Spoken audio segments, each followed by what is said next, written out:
On this podcast, we talk about the books, both old and new, that are worth putting on your to-be-read list. I'll include the back cover synopsis, content warnings, as well as my pro and con list. To avoid any spoilers, head over to my Instagram at enjoylifewithme.angela. I'd love to hear your thoughts on these books. Let's jump in for the day.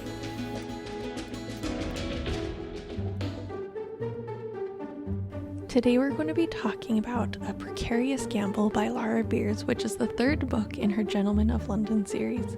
The back cover synopsis says, "Is love worth the gamble?" Lord Hugh Calvert has managed to disgrace himself yet again. He gambled and won a small fortune, as he usually does, but this time the pot included a ward. He has never been responsible for someone other than himself, and perhaps it would be best if he just turned the care of his new ward over to his mother, wash his hands of her.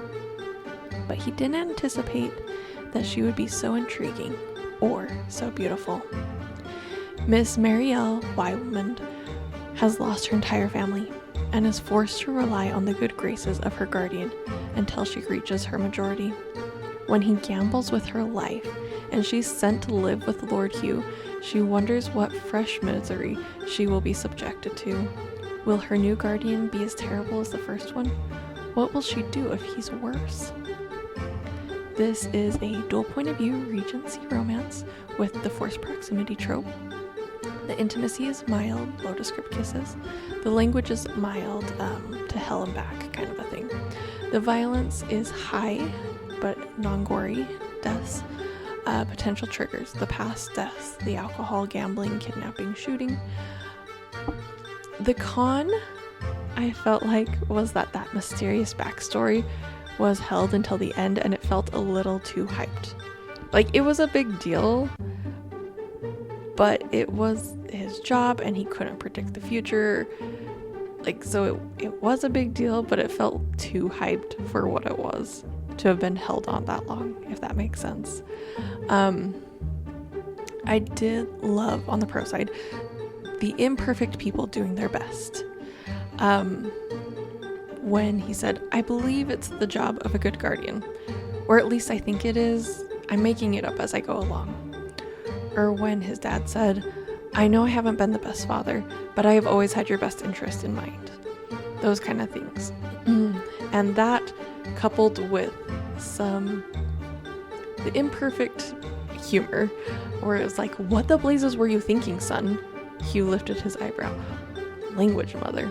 I only use bad words when I am angry, and I am truly and utterly angry at the moment." Which makes me feel better as a mom, because sometimes I lose it too. But it's just like, they're not perfect, but they're doing their best in what they can. And then it balances well with the humor, like I was saying. What does your heart tell you to do? It tells me I need chocolate. Absolutely. Fixes everything. Also, I had probably just said something amusing. I doubt that. You aren't terribly funny. My favorite one was probably, "Don't tell Nathaniel, but you're my favorite." "I can hear you, mother." "Oh, you're my favorite too, but only because you married Dinah." That was just awesome. My favorite part, obviously, again, the happily ever after at the end. Hugh isn't the guardian, they can be together, and it's perfect. Lovely, wrapped up, great characters, wonderful humor as always, a beautiful wrap-up ending.